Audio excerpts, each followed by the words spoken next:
How you doing, buddy? Good. It's our Christmas party day today. It is. Yeah. Very exciting. There's all sorts of lights and presents out there. I know. I think Santa's walking around. I know. And we get the gift of Eric today. That's right. Don't win them all. Hi, Eric. How are you? Good. What's your title here at Q? I'm the Engineering Director. Engineering Director. Does it mean something different if it's Director of Engineering? No. Okay. Yeah, I always feel bad. I feel like I've said both when I introduce, like, when we have people, like, for builds or whatever, and I'm like, I don't want to be disrespectful. Which is the best way to say it? You don't need to be respectful. Okay, perfect. Yeah, I was disrespectful. Well, you know. I was just hoping it meant nice something title. else and we could call him by the other thing. Yeah. Actually, So, I don't know. What are we doing? We're talking about Southpaw podcast. The Southpaw. The world's great. So, Eric, I don't know if you get online much and look at our people who comment on our videos and stuff. So I quite enjoy that, especially the ones that tell me, "Hey, dumbass, it's suppressor, not silencer." Oh my god! But in the latest, what was the thing we posted? It's a Southpaw video. Something is it your video or it's Are we talking about the one from yesterday? Oh, that was with the Civilware. The Q Science one. Oh, where the guys are posting that, and it's like, you know, fucking lying douchebag. Those are K cans, and yours isn't a K can. I was like, well, define a K can for me. Like, I mean, I've been around silencers a long time, and I'm like, okay, so define it. Yeah. And so, of course, no one would. And one guy said, I think, under 6 inches. And somebody said, well, to start with this silencer, the Polonium K or something. Oh, yeah. So I was bored last night, and I got to looking these things up. And the things that they were pissed about, so all these cans that were K cans are 5.5 that they call K cans. So I said, well, you just have K in the name, so that's a K can, like you morons. You know, which I know you'll appreciate this being an engineer. Like, there is an answer to this. Yeah. And so, like, what's the length of a K can then? Because ours is what, right around 6 inches? How long is 6.2, I think. Yeah. 6.2. So the K cans were 5.5 to 5.75 inches. So, so basically about this much difference. Right. So I'm cheating on our test. And then one of the cans I never even heard of. I never heard of, like, PTR or whatever the Vent series. Apparently that one's very good. Yeah, they're like, you're afraid to test it against that, and I look at that and I'm like, so you're talking shit to me because our can's 6 inches and that one's 5.5, but that PTR can is like 8.25 inches. Right? Yeah. Yeah. Exactly. Like, yeah. People are so stupid. Yeah. I hated the comment that was like, and we did our obviously like we're playing up the me being stupid, and I'm trying to like get Maddie to like it's the whole point is to create an issue for Maddie to solve, basically the common things that we hear. And then people are commenting like, if only there was someone who had a laboratory design just for this or whatever, talking about Pew Science. And I was like, hey, we wish he had a laboratory, because then maybe the results would be like believable. But he doesn't list his atmospheric conditions. He doesn't do them in repeatable atmospheric conditions. Which would be fine if he had a lab, but he doesn't. So like, people are completely misunderstood. Like, I don't know if they know what they're talking about.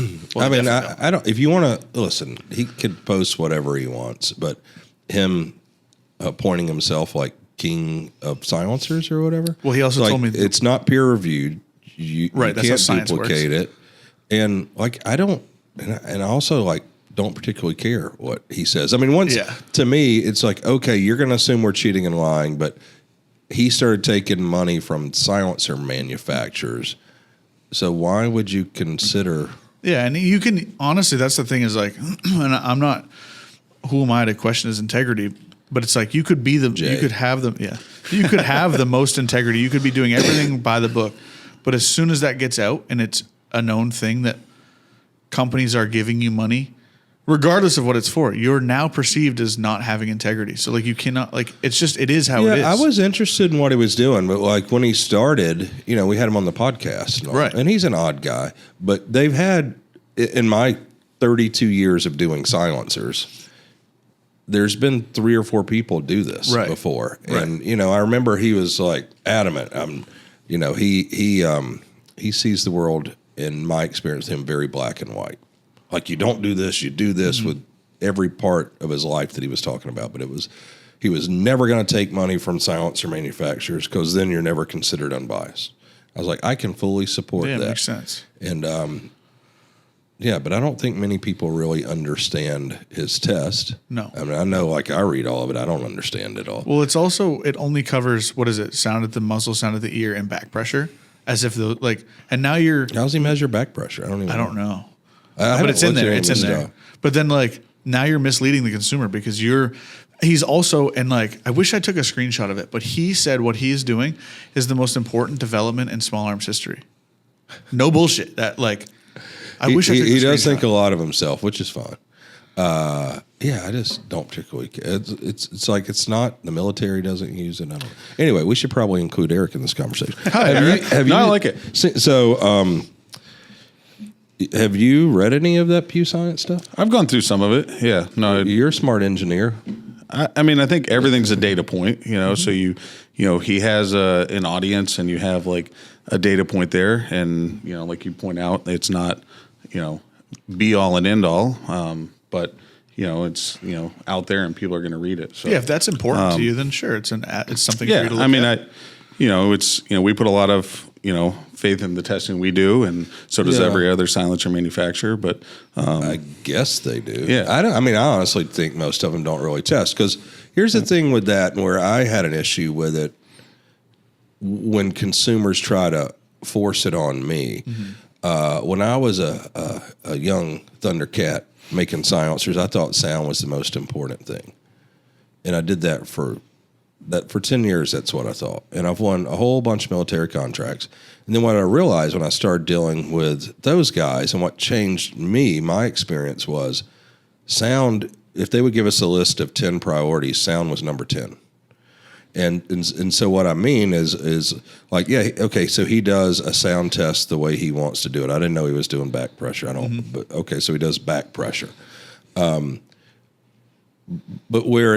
the first thing it changed for me is when the military tested our stuff, durability and reliability of the weapon has to be number one. And I think us making a system where you got whoever it is, who's the new company that's like popular? Cat, or I don't know, that Otter Creek or whatever. When I was young and I just made silencers, I just came up with whatever test, but it was focused on sound. Then I got invited to military competitions, and they would destroy my stuff in front of me quickly.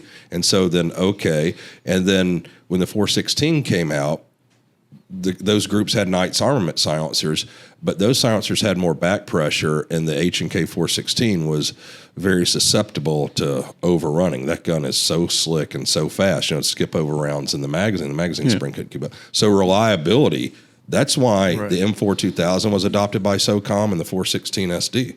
It was reliability based on function of the weapon. And so for us building a system, and that's where, like, I love that those people in the comments think they upset me. And but I laugh at all that. Well, your can sucks. It's like, okay, well, 99% of these cans that Jay is testing for sound and shooting 20 rounds through, I can break those cans in like 5 magazines. Yeah. So who gives a shit? Or if you put it on HK 416, it's not going to be reliable. Say, you need flow through. And there's two parts to the flow through stuff, because I traditionally hate flow through. For this reason, it's loud and there's typically a lot of flash. But you don't get the toxic gas; it's a big deal, And Huxworks, the original company was OSS, and made that like a health concern for the Army. Not that it's not a health concern, but okay. But you know what you can do is you can make the whole system. I used to make silencers to go on guns, but then you start seeing these pitfalls of, okay, you're going to buy this Silencer Co. or name the company silencer and then put it on this gun designed by these German dudes or whatever, and it's never tested with it. So making the system, I think, is the way to go. And I think that's why, if these silencer companies had made guns, there wouldn't be flow-through silencers. It would just be designed together. And then you have flow-through silencers if you want to put them on guns that aren't designed or tested with silencers during the development of the weapon. I don't know. That's a lot. It's easy for the can company. Like you just said, if you make the can and sell it, and someone puts it on this gun, that gun, whatever, and it doesn't run, it's not on the can. It's your gun. Your gun's the issue. It's not my problem. Well, that's why I've said from the beginning, this is the silencer I would want. And now we're going to do some flow through silencers, and I think in a better way than's being done currently. But yeah, this is a low back pressure can, but you start to learn that there's so many first time silencer buyers. It's so new to people, and they're all fucking experts online. That's what I think the appeal is. It's not 3D printed, so that price is ridiculous for that can. So what do you think about all that? What's some random thoughts? What did we try to do here, Eric? You were in charge of this. What did we do?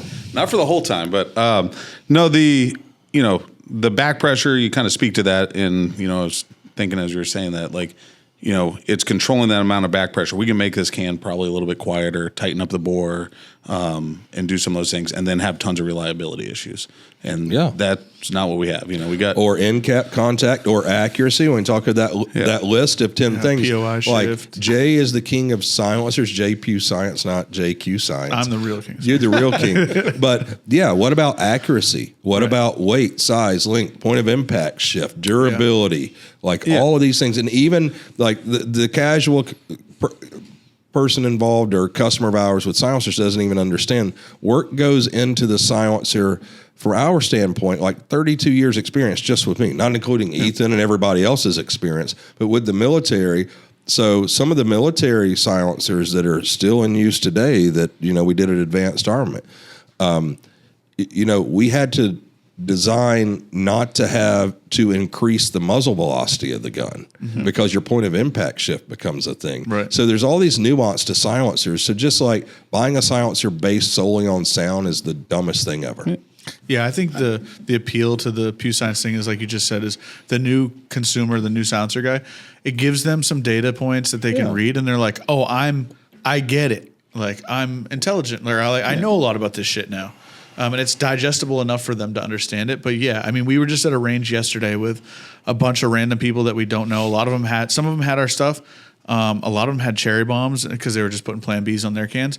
And we would take our cans off our guns, put them on their cherry bombs, and they would ask about POI shift, or they would shoot it and be like, "Oh, there's no POI shift." And it's like, yeah, that's an important thing. Like, well, you bring up the hub mount, so to not let Eric speak again, it's I saw like in one of the several of the comments, it's like people mocking us that the can's expensive and it's not even 3D printed.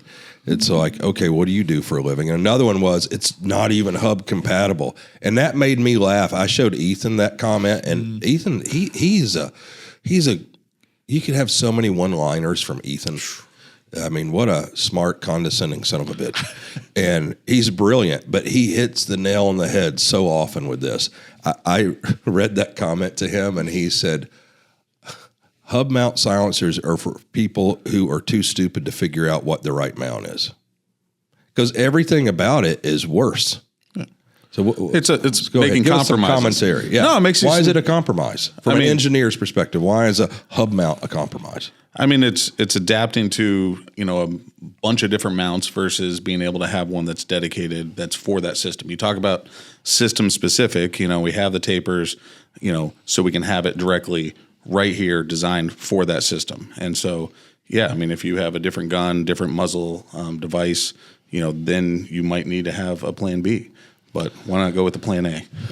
Yeah. The can't say Plan A. You can't say Plan A? Okay. Well, no, because Griffin, which is this stupid silencer company you probably never even heard of, but they copied our Plan B and they trademarked Plan A, and they thought they were so clever because ours is better than theirs. But you see, when you talk about when we did the taper muzzle on the rifles and then the tapers on the muzzle brakes and the nose shims and all that, is to reduce all those tolerances and variances to where you can get misalignment. And now it's funny because when we came out with our mount 8 years ago, whenever it was, people mocked it, and now that is the only mounting system that all the silencers companies use. Is I mean, they've maybe tweaked it a little. We put a left-hand thread on it, but it's just the quickie mount that we did. But yeah, and then as far as putting a hub mount in the rear, like we're trying to make this thing durable, so you're going to put a threaded junction right at the rear. Yeah. And so we wire EDM the bore of our cans to make them perfectly straight with your bore. It's how we get a lot of accuracy and reduce point of impact shift. And so then you're going to have that tolerance stack. Yeah. So Yeah, I mean, it's, we designed that complete system there. We would obviously like a lot more direct mount. I think you speak on that. Mm-hmm. And, this is a good option here for that, I said nothing there. You said nothing. I said nothing there. But the hub mount, like when you have a hub mount, it is adding tolerances. You're making the can weaker. You have less alignment. It's going to be heavier. It's going to be heavier and weaker. Yeah. More stuff that can go wrong. Yeah, I mean, it's, you have a welded, it's a full one-piece mount, that's machined as one piece. Then the weld is moved down to get away from the muzzle pressure there. So, yeah. Yeah, the cool thing with the Southpaw for me is like I started at Q in 2019, but most of the cans were like the Trash Panda Thunder Chicken. Those had been done already, so I didn't get to see. And Erector 9 was pretty much at the end of it, so I never got to see all the testing that goes into it. And I'm not sure how. I don't know if with those cans that you went into the degree of testing that you did with the Southpaw, but getting to see the Southpaw from inception to where we have it now, like. Every day the engineers are at the range all day, all like weekends too. The amount of rounds that went through those cans, it's insane. And like, what was the testing? What was the goal for the can? Initially was sound. We started with sound and then trying to balance out that. At that point, then we go into a durability test. But, if you just look at these cans in front of us, getting the bore size correct to get the amount of back pressure that we wanted, to get reliability, to get durability, all those things. The back pressure people think, it's got to be flow through.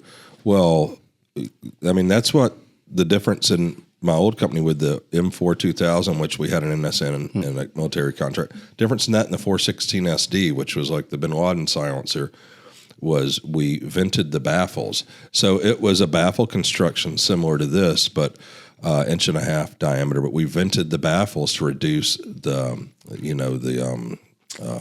back pressure and bolt velocity, so the gun would be more reliable. But we didn't vent the front end cap because that created flash and made it loud as hell. Yeah. So, go ahead. Sorry. No, I mean, it was iterations on the step baffles that we have. The jet cut we use to get the sound where we want it. Manufacturing technology. You speak to the cost. This is the most expensive silencer we build. And we did a lot of development buying, MIM tools, cast tools, machining, and that all takes time and iteration to go through that, testing every single one of those. The first time we thought that we had this done, we blew it apart. Yeah. And it's like back to the drawing board.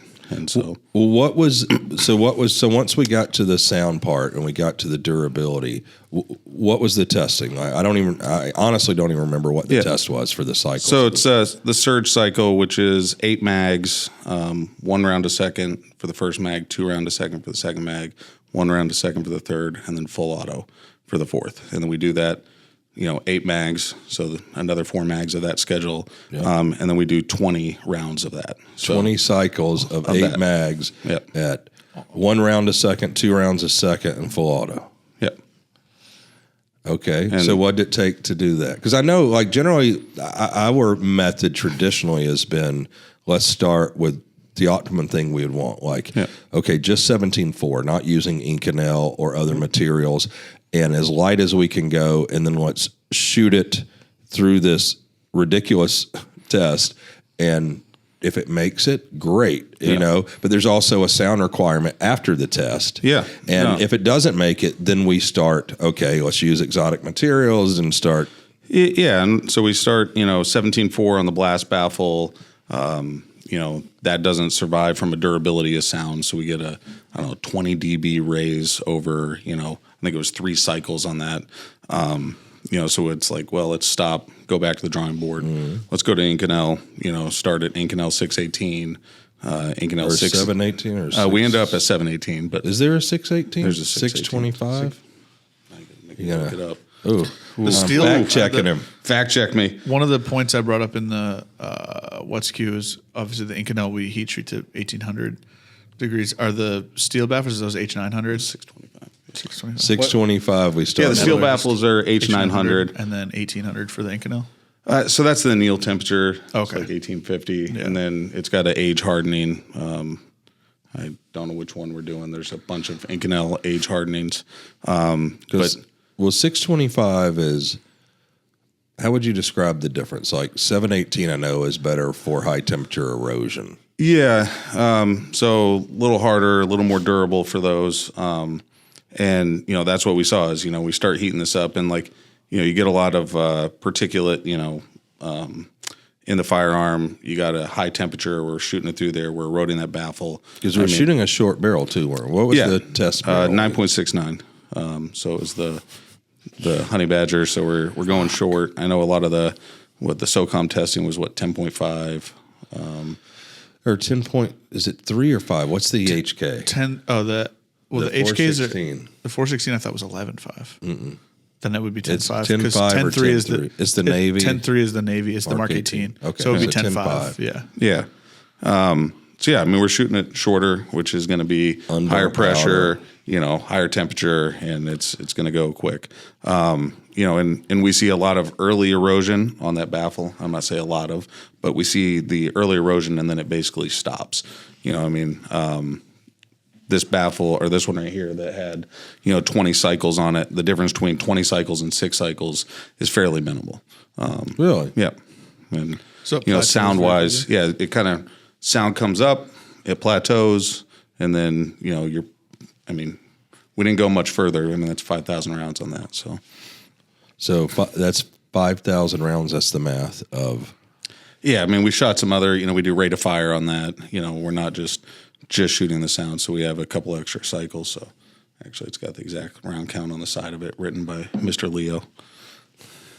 Yeah. See, that's where I laugh when people will say, like in the comments of the Q Science he did, oh, well, this can is half the price of yours. I'd rather buy 2. And it's like, well, You're going to need it. yeah, you're probably going to need 5 of them for Yeah. that test. Like because there is no cheap way to do this. Now, somebody could copy us exactly and then, reach the level of this can without having to do the test. But the silencer, there's no way you can't build and sell that silencer for half cost. Yeah, and I mean, you can test a lot, and you could just test other people's cans. You could test it on every weapon system. You could go on the 10.5, 11.5, but essentially, you got to put a line in the sand and say we're comparing, apples, which we make the 9.69 inch 5.56 barrels, so we're going to test against our stuff because we're selling a system. Yeah. And so, you start looking at that. It's people may not like it, and the Pew Science may come out and may be a little different because they're going to shoot on a different weapons platform. Yeah, he'll shoot it on a 16 inch or something stupid, probably. But I mean, that makes sense too. Like, I don't think Ferrari tests their suspension on like a Toyota Yaris too. Like, I don't think they're testing it to all the other different manufacturers. One thing I always engage when I have time with the comments, partly just for entertainment, but I end up learning things or thinking, like I read the comments. I mean, the majority of the time I just laugh. But sometimes I'm like, that's an interesting perspective because I know generally it's just ignorance. Right. You got the haters that are just going to talk shit because they're just like miserable lives or whatever, but losers. But I think a lot of it is people who don't know and they hear, like I'm an asshole or Q sucks. So we must be cheating or lying. And they said, well, you didn't test it against whatever can this long and whatever can this long. Pew Science says they're the quietest. It's like, well, if we want to be just the quietest, like this took us probably 2 years or whatever. If we want to be the quietest, we could do that today before we leave today. 100%. That is like no fucking big deal. So it's such an ignorant comment. And then it's like, oh, well, this person just doesn't know. But one thing it made me think of when they said, we were strategic in the way we pick cans. It's like, it's just cans that we have. We don't have everyone else's That was cans my because we don't thing, give yeah. a shit. But it did make me think, you know what we did? We did probably fuck up. Because, like whether it's Otter Creek or Cat or Silence or Co., like these companies are all probably good for most people, just like a Savage rifle is. But what we should have done, because while we built this can and who it's built for really, other than this can will be very successful commercially because it's incredible, we should have thought about that test in a sense. But for me, it was just, let's just get information out there that people can consume and compare it to other cans. And we're not going to lie and cheat. So we'll just do it, continue to do these tests and people could see. But you know, at first it's like, oh, just a bunch of fucking haters. And I was like, you know what we should have done is just tested this against Knights and Surefire. Yeah. Other cans that are actually probably comparable in some way with the same customer in mind. Because, like, yeah, we know we're going to dominate these small manufacturers that aren't spending 2 years and spending hundreds of thousands of dollars doing flash and durability testing. Because that is the real thing, like durability testing for us. Once you get, so it's kind of like if people thought about whether it's Otter Creek or Silencer Co. or Dead Air, like commercial silencer companies, okay, they might make some cans that sound good on your gun. That's the first 5% of what we do. Right. So we should take those, and so maybe we just do a test against Knights and Surefire, and then let's take these cans, you know, these commercial-based cans, and let's do the sound test, and then let's do the durability test and show. Because it ain't going to take 2 years. It ain't going to take 60,000 rounds. No. It's going to take an afternoon, and I'm going to blow all those cans up. I was saying, and that's smart to do, because that's the thing. Like, if someone comes up to me and says, well, first of all, people were DMing me being like, why didn't you use XYZ can? I'm like, bro, I showed up. They gave me the cans. Like, I did what I was given. It was the same with me. And I'm like, I don't even know what silencers we have here. But what, to your point, like, if someone were to ask me, hey, look, I just want a silencer for my home defense gun. I don't shoot a ton. I don't have a ton of money. Bro, OCL, like Otter Creek makes a good can. YHM makes a fine can for that. Like, if that's what you're going to do. Yeah. But again, we're trying to do something else. And to like, and we probably haven't been clear about it. Yeah, I think that's a great point. I agree that we should do that again, because even like when we just did, but then they'll say we're like, it'll be the same stuff. Oh, you cheated! You broke that can. Yeah, I don't know, like whatever. Okay, so we go through that process. So what's the evolution here? Because we did what? This was done with a cherry bomb with a muzzle brake. Yeah, so we have a cherry bomb. We have a flash hider. We did, 20 cycles on each. We did 6. We did the military top test, and the SOCOM surge test, and just trying to see like what that durability of sound was on each of those. That's kind of where we saw like, even with the top test, which is 6 mags, with a very similar firing schedule, it has that same kind of curve where you get a little bit of sound growth. But most people aren't shooting 1 round a second for 6 mags. People also probably have never heard of the 2 tests you just explained. Yeah. Like the people that have a lot of shit to say have probably never heard of those 2 tests. Yeah. No. And I remember like what everybody calls the SOCOM test. That is when a tier 1 unit down selected to us and my old company, Advanced Armament and Surefire, and then they brought us there and they broke all of our shit in front of us and said, these are great. We're going to buy from you guys, but try harder. It's like, oh, okay. And so that was just a test that was purposely built to destroy the silencers. Yeah, right. And so that's where, from then on, that's where Ethan and I based all of our tests on. Like, that's cool that you make a rifle silencer that's quiet, but in our minds, because traditionally those groups have been half of our business for 20 years, it's like, okay, it's like when we're going to do a trigger, Ethan's like, well, let's just go ahead. We got to do the NATO. We got to do standard drop tests for here, because inevitably they're going to buy it. If we don't do these, they're going to want the trigger. They're going to want to buy it. They're going to do all this stuff. They're going to break the trigger, and then we're going to have to redesign it anyway. So just do it from the beginning. Yeah. So he and I have always been biased like that. But yeah, that's what we saw. Because I know, and I knew it from the SOCOM contracts from 20 years ago when they had us develop the 3-prong flash hider, the blackout flash hider, which everyone has since copied as well. But that how would you describe that as opposed to the muzzle brake for like can durability and erosion and stuff? I mean, it's much worse, so you have a high pressure jet hitting right on that blast baffle in a focused area from the flash hider, because you have those little slits it's it's going to wear out, much faster, and it's going to be, at 6 cycles, this thing is much louder than the 20 cycles with the cherry bomb. And it's night and day. People come in for customer builds and they're talking about cans and, they're like, oh, I'm going to put this muzzle device on. I tell them, here's your data point. Yeah. Which one do you want to do? Because I love especially if you're, I don't know why you shoot without a silencer, but if you're shooting our Honey Badger there, that's the Honey, with a 9.69 inch barrel, the flash hider is awesome. The design of that thing is great. It looks cool. Like, I love it. If you're shooting without a silencer, you need the flash hider, for signature reduction and all. But that thing's 2-piece, on purpose and everything to give you the best flash reduction in the smallest package. But if you're going to shoot with a silencer like I do, because I have that gun, and I love that flash hider, but I don't shoot without a silencer. So I have the cherry bomb on it. Yeah. So you're not getting that high focus, pressure and ton of energy right in a very focused area. Yeah. Cherry bomb you can swap out for like $75. That becomes the blast baffle. It saves the silencer. It's great. Would you say it's the flash hider is actually worse than if you were to take off those prongs and just run that? Yes. Yeah. For can erosion. Definitely. Right. Yeah. Yeah. You'll get, kind of like a little equal cone. You're distributing that across a greater area. Yeah. Rather than 3 focused areas. Yeah. Yeah.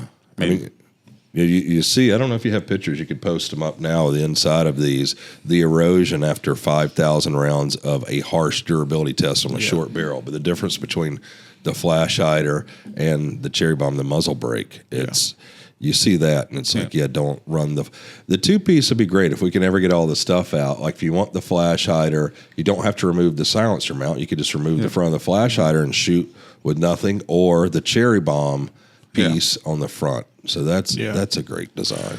How did you get from this first iteration to what? Because even between the ones that all look the same, you can see a different like Inconel blast baffle right there or whatever. No, we started with the 17.4. We thought that would be good enough. It eroded fairly quickly. We quickly moved into an Inconel baffle. And then it's, this has got a, DMLS, which is a 3D printed end cap on it, where we were testing, do we want to 3D print this? You hip that, to close up all the pores. You try to get the best, durability out of that Inconel, and it's, it didn't really get us there. We went to casting, we went to MEM, this is, we machine these, and, that's every single one of those is a test. It's time. Right. It's, some sort of duration that, we're not putting a product out on the market. And, because we wanted to get to where it was the best thing we could make, or the thing that, we wanted to put on our gun. And so, so we went to 77, went to Inconel.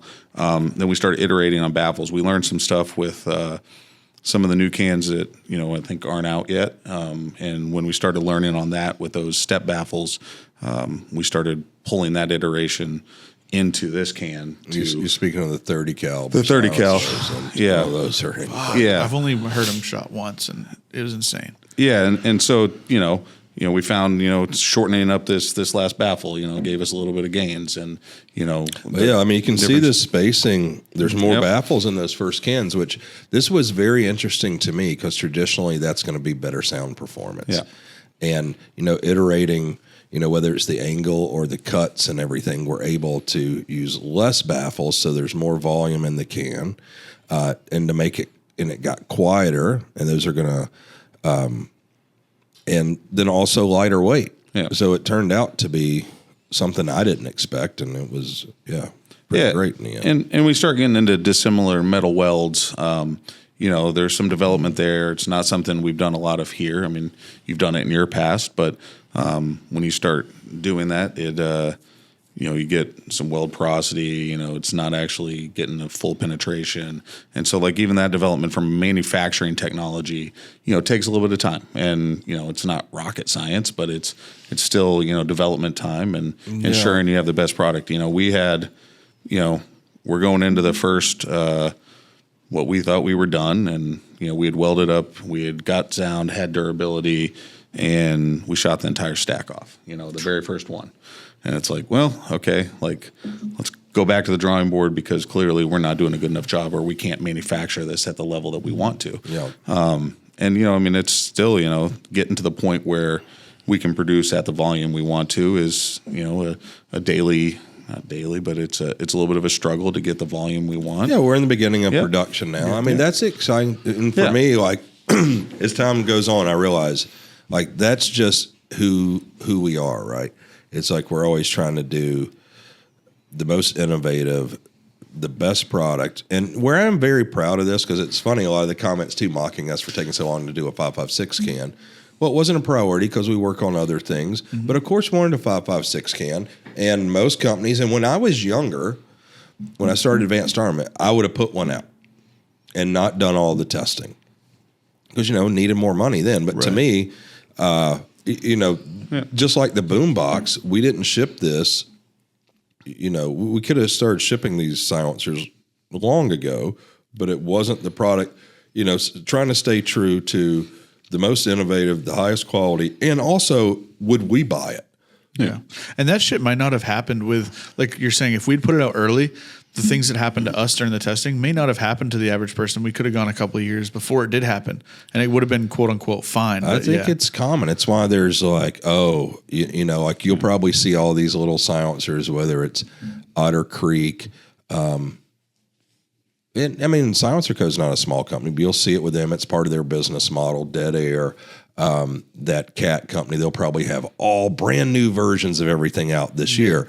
And our iterations aren't going to be as fast as most companies because I think we're actually doing the testing and we have a goal ahead of time and we test until it's ready to ship. Yeah. I saw it with the boombox. Like, man, the company gave up millions of dollars not shipping the boombox 2 years ago. Yeah. And same with this. We sell so many silencers. It's millions of dollars that we forego and let other companies get our share of it by not putting an average product on the market. But, in talking through this and thinking about it, I wonder, this is probably this silencer is really designed for like the top 1% of people that are going to shoot and everything. I wonder if we should just do a steel, like an Otter Creek or a Dead Air type, something that, we'll sell you a can at half the price. And it's half the can. But if it's kind of like, I don't know, like if your dad wanted an AR-15, but he only shoots. He's going to go to the range with you twice a year. He's going to shoot 200 rounds. Does he need a honey badge? Like, probably not. Right. Yeah. You can probably get by with a Ruger or Smith & Wesson. Yeah, 100%. And that's okay. Like, that's a thing that I think a lot of us have become more comfortable saying to the consumer, of people basically being like, and we saw it at, we were just at Freedom Firearms, is one of our I think they are our biggest dealer actually, old Mike Jones. But Mike Jones. Certain people will come up and be like, well, it's too much for this XYZ. And like, there are those people, like you just said, they shoot 200, 500 rounds a year, whatever. And it's like, that's okay. Our product's not for you. And that's okay. Like, it's okay to buy something else. Like, we don't have to take over the world. Yeah, nobody goes to the Mercedes dealership and then tells them they can buy the Hyundai for 50% less. Or at the Porsche dealership, nobody's going to buy a GT3 and then trying to tell Porsche they can buy a Corvette.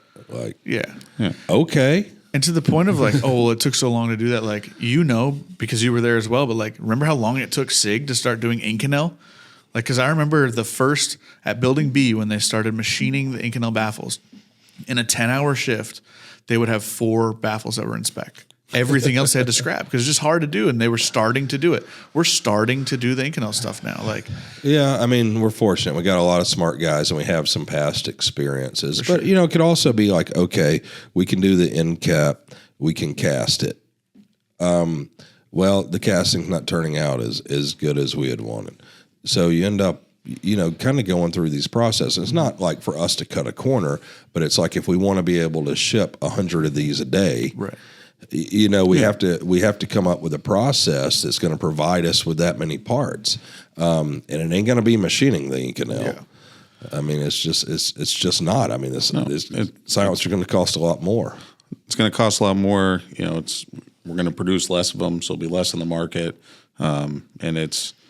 It would even look a little bit different if we're just going to machine it. Yeah, but I am very proud that, like, we want 3D printing. That was going to be the easiest, the cheapest solution. We get it, we test it. It's not what we want. Let's go to casting. Do that.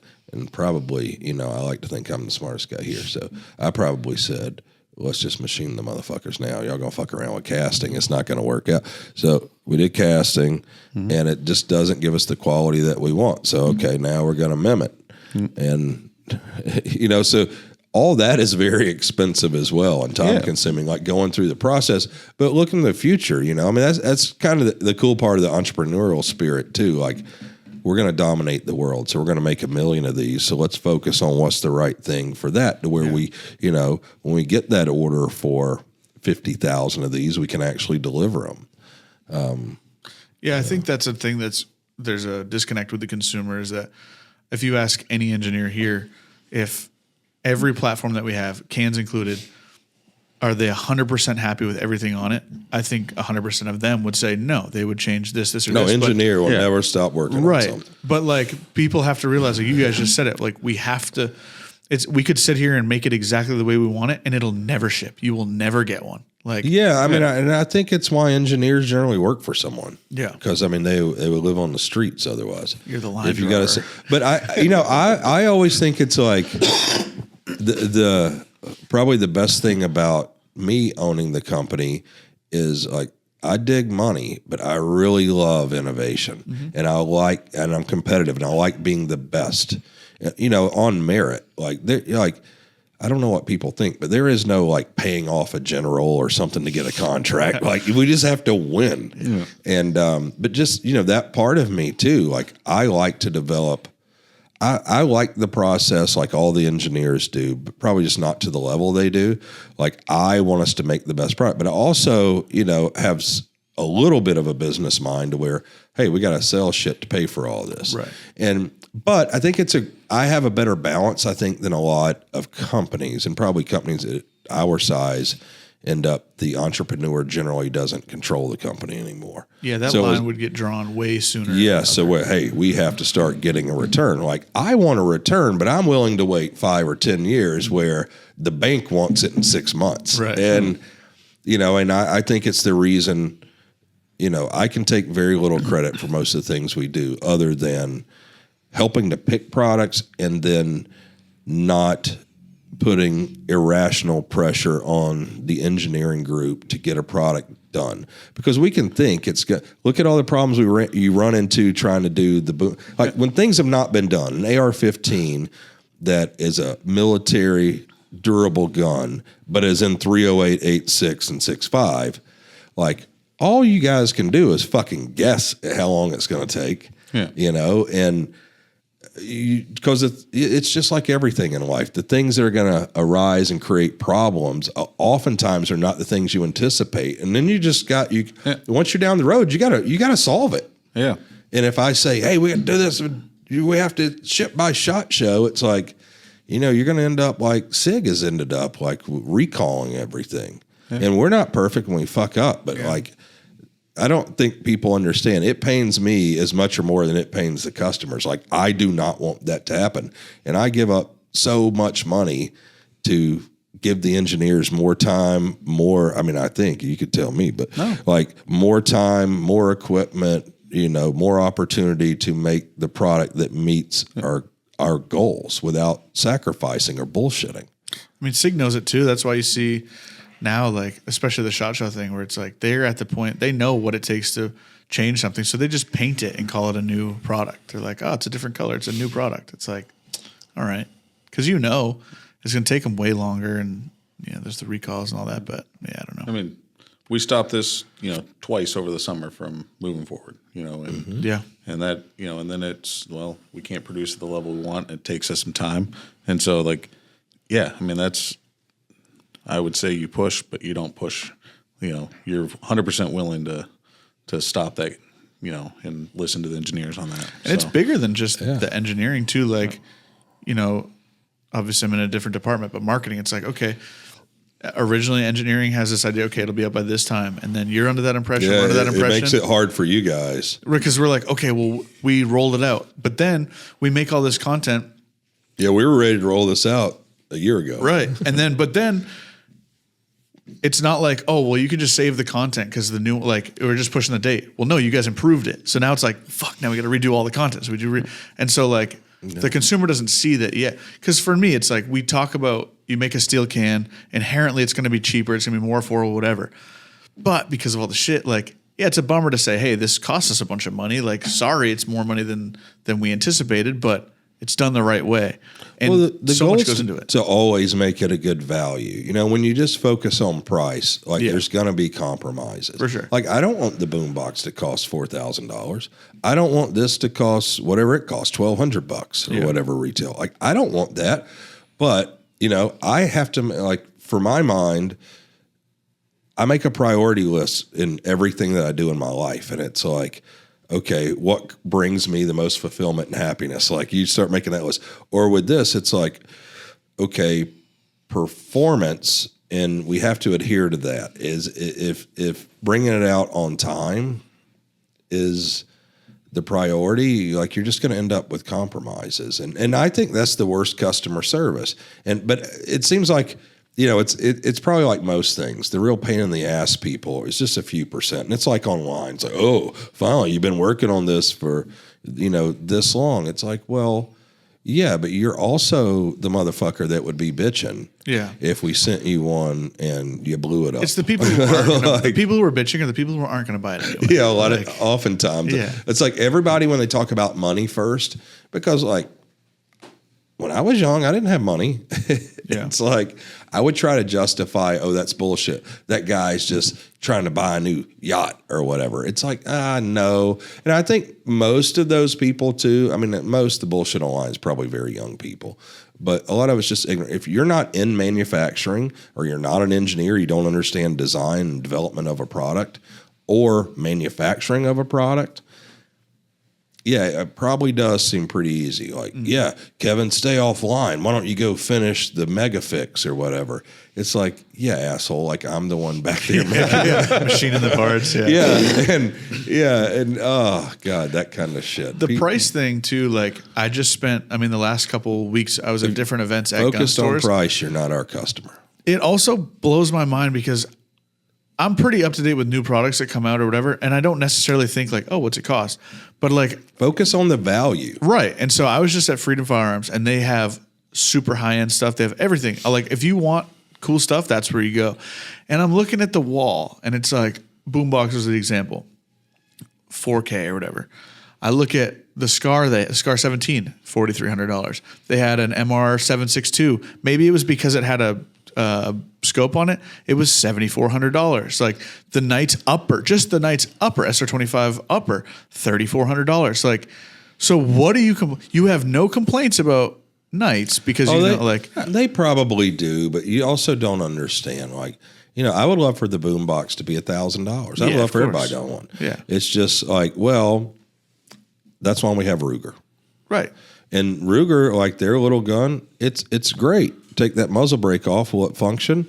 Do our durability test. Like that gun's, I don't know, we need to do that test. Yeah, we have, because people have asked me about that. That gun's probably going to last 1,000 rounds. You know, I mean, how long did it take with the boombox, for instance, for us to get 10,000 round? Because, you know, we're talking, the boombox is essentially we'll say 308 base gun that's AR-15 barrel extension, diameter, and bolt. Yeah. So how long did it take us to get 10,000? What do you think it cost me? Let's just put it like that. For us to get to 10,000 rounds through the bolt and barrel extension and 5,000 for the extraction. Just for ammo? No, just overall. Oh. What would be your guess? 3 to 5 million. You know, that's the thing. It's like, right. Oh, you stuff's overpriced. Well, you just undershoot, motherfucker. Yeah, that's what you do. It's like, go get you that Ruger. Yeah. Because it is for most people. Yeah. Yeah, but our stuff, it's like, okay. And a lot of times, like, people don't even understand. We're not responding to military solicitations. Throughout mine and Ethan's career, probably half the shit that we've worked on, they write requirements around products we develop, which is always what I want to do, because then we don't have to compete with anyone. And it's like, where can we be good? You know, like I'm not a billionaire like Reed Knight, and you know, we don't have Glock's resources or SIGs, so we got to be somewhere where nobody knows they need to be and be first and develop. And then it's like you got to develop the best product, because boombox commercially, you know, there's those discussions like, are we going to be able to get to, and everybody thinks, oh, 10,000 rounds?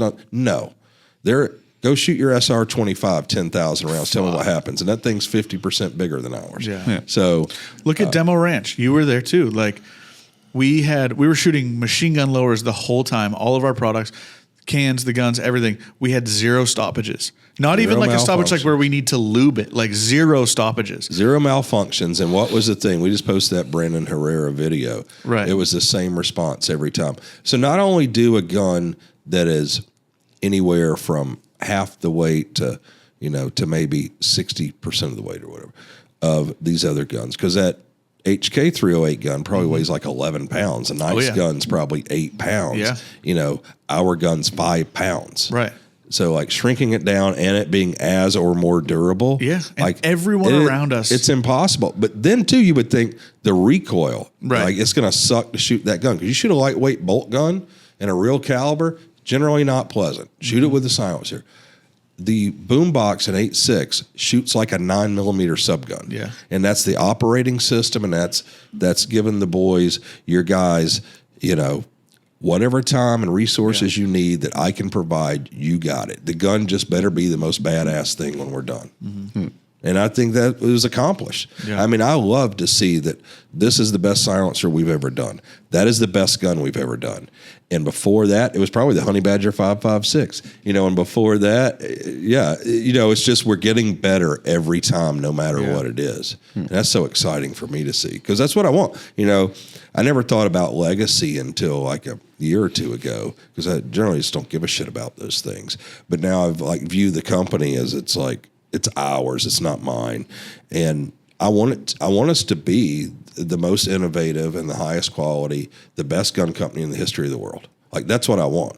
And will we get there? Like, I fucking hope so. I know we can, but I can see it in the progress of the guns. Like, every time we have a new product, and with, it's not just, okay, we have to make up the requirement for like the boom box, because it doesn't exist. And it was the same thing with like 8.6. Nobody's asking for it.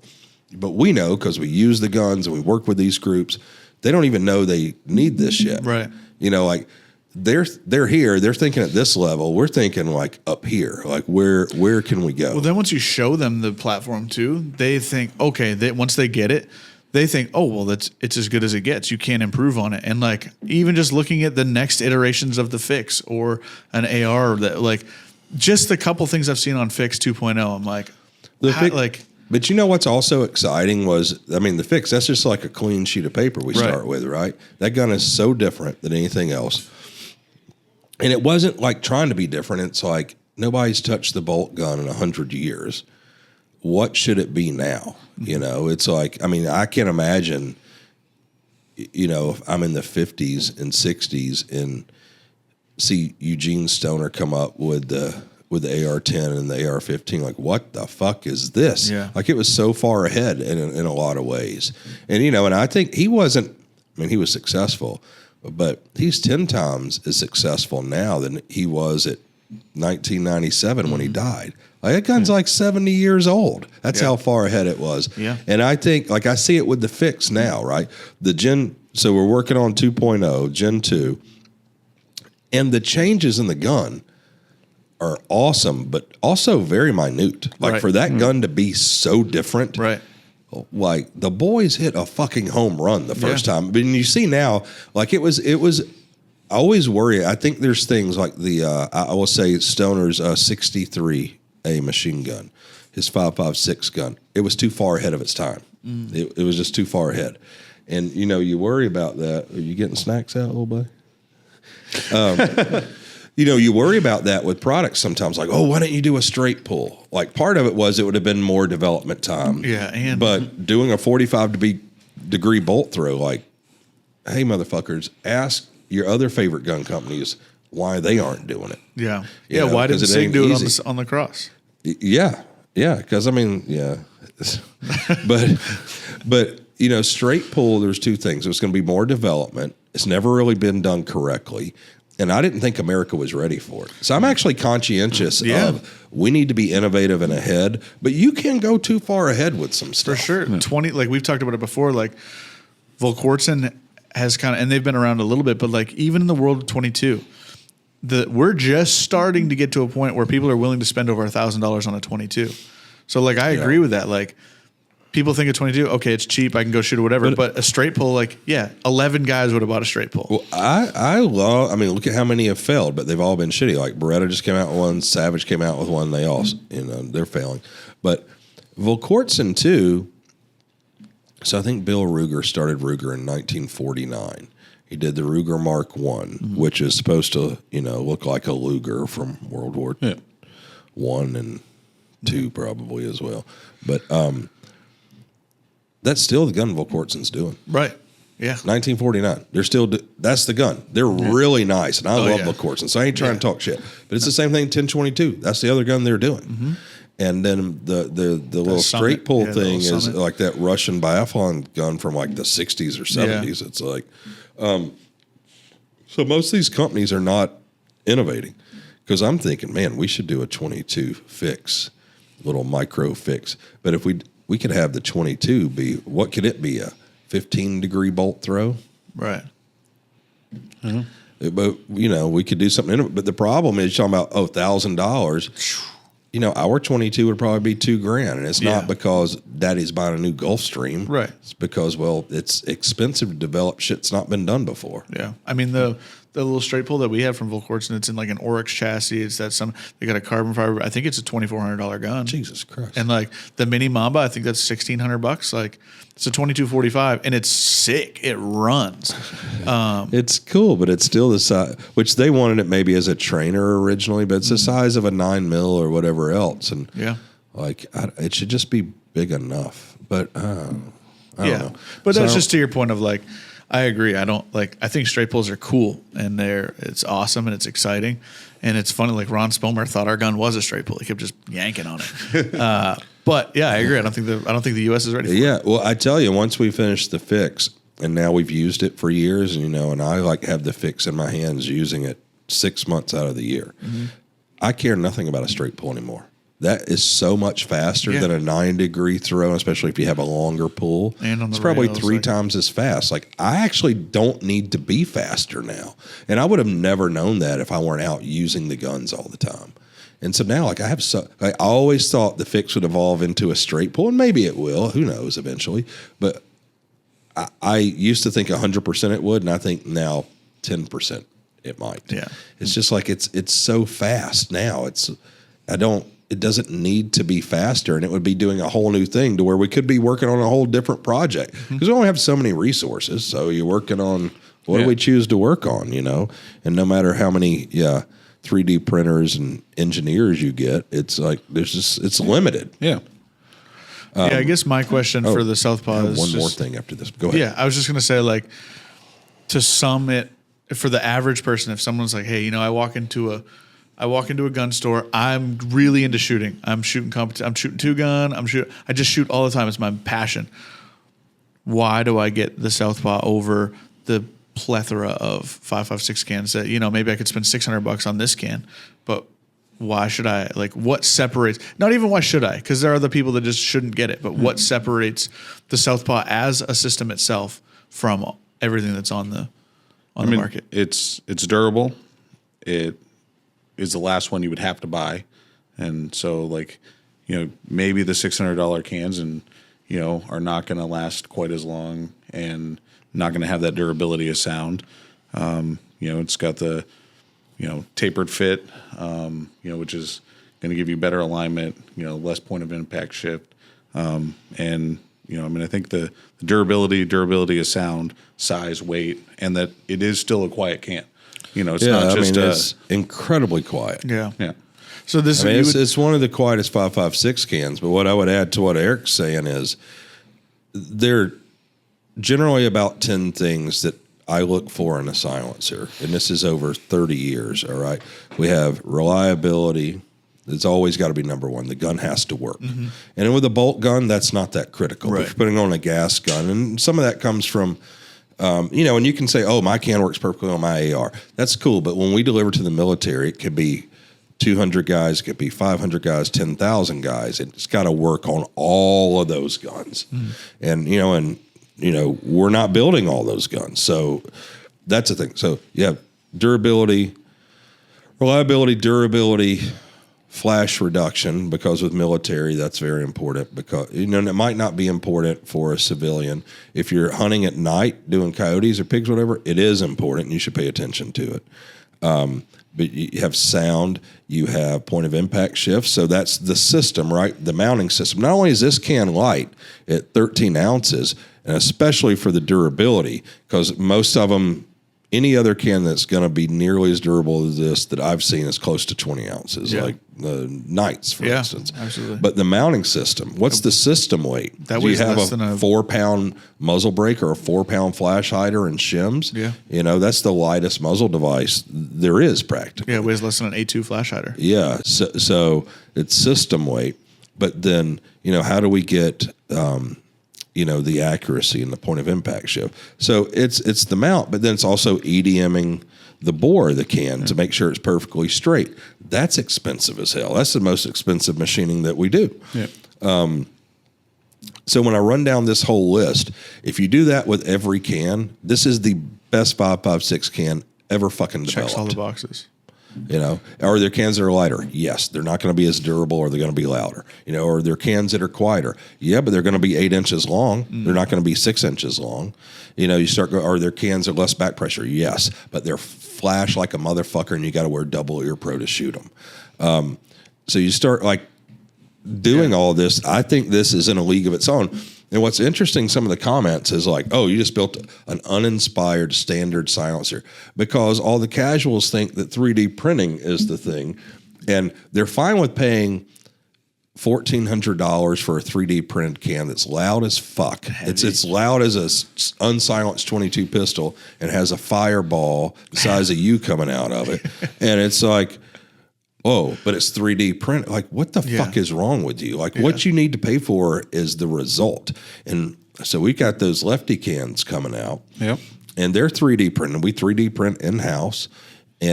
But it's interesting how 3D printing, like flow through, caught on, and people think, oh, that's what you need. It's like, oh, well, you need flow through for why? Right. And then it's like 3D printed. Like, what do you think of 3D printing the tube? Be heavier, thicker. It's for people who don't like money. Way more expensive. Yeah, and it's 3D printing has a place, and it's to do geometry that you can't do, by conventional machining, or it's really hard to do conventional machining.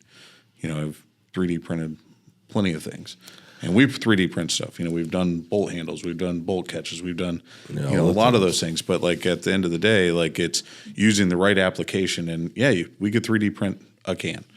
But do we need to? We have 3D printing cans. Yeah, but I hope we never will for production, because it's like when you look at it's interesting, people complain about the cost of this, but it's less expensive than most of the 3D printed cans, right. And they think that's a value. And I even said it in the comments of your video is like, well, you're willing to pay for 3D printing, but not performance. Yeah. Like, that doesn't make sense to me. So with our flow through cans that are coming out, the lefties, the core is 3D printed. And so guess what? It takes us half the time. So it's half the cost of printing, and I'm estimating, but printing the whole, bite us in the ass, I'm saying printing the whole silencer over printing the core, like printing that tube, because tubing is inexpensive. It's everywhere. It's everywhere. It's reliable, predictable. They hold tolerances. And then laser welding a tube to a 3D printed core takes about 3 seconds to weld. Mm-hmm. So it's not that expensive. So for our lefty, it's a 3D printed core with an outer tube that costs $20 and a mount that probably costs $20 that's machined. And we can engrave the mount. So, when you damage your silencer because you let it get loose or you shot some shit ammo or something, we can cut the core off and replace it.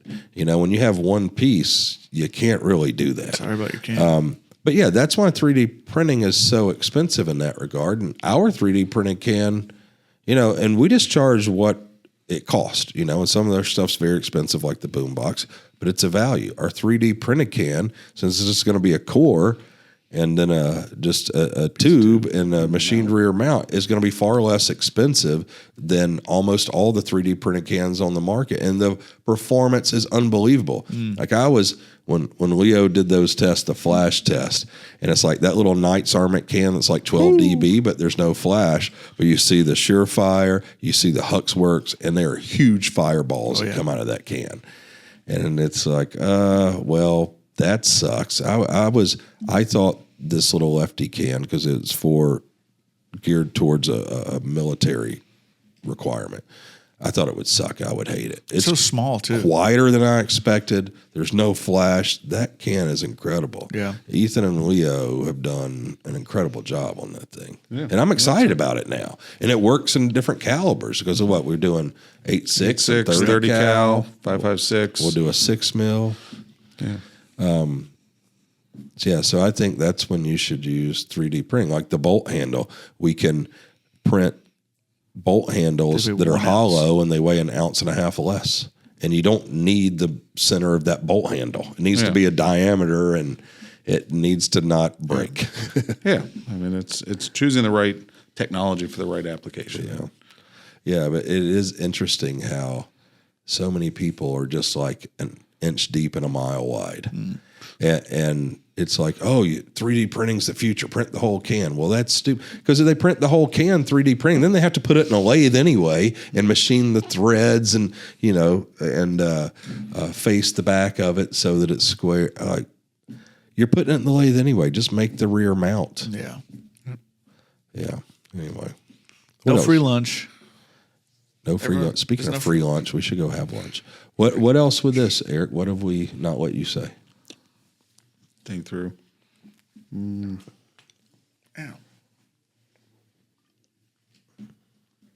That's all I got. This is where you're supposed to say something. Something profound. This at the end of it, it's the profound piece. Huh? Yeah, you're the director of engineering. I mean, Jay, it's good seeing you, buddy. not me though. No, you're awesome. No, it is. I mean, I'm just glad you're here because I would have said I forgot the testing regimen. Yeah, and I would have said half of what you said. Yeah, I thought it was half. I thought it was 10 cycles. No, I mean the original ones. I think that contract you were talking about. They made it 6 before they broke the silencers and they stopped. And it's like and there's stuff out there. There are cans that go 20, and it's like let's go all the way. We could stop at 6. We could say but it's like trying to prove that durability and really understand what's going to happen. Somebody's going to use it at that level, but most people never will. So. Yeah, and so it's the best value if you're really going to use the can, but it might not be for some people if you're just going to shoot 100 rounds a year. Yeah, and I think that we are we're openly okay with that. Yeah, we don't need every customer, and I don't want any customers that want the cheapest product. Mm-hmm. I want customers that want the best value. Yeah. And that's it. That's who our customer and demographic is. Mm-hmm. So most of our actual customers probably aren't on Reddit or in YouTube comments very often. No, they're busy. It's what it's worth to you, and I know what our time's worth, and I don't know, Otter Creek can decide what their time's worth. I mean, I lived in a trailer in Kentucky. My time would be worth less too. Nothing there. Guy. He's a very nice guy. Oh, we can ask Brett. Yeah, exactly. He got stuck in his. Yeah, no, it was a great story. Yeah. All right. Well, thank you guys. Let's go Christmas party. That's right.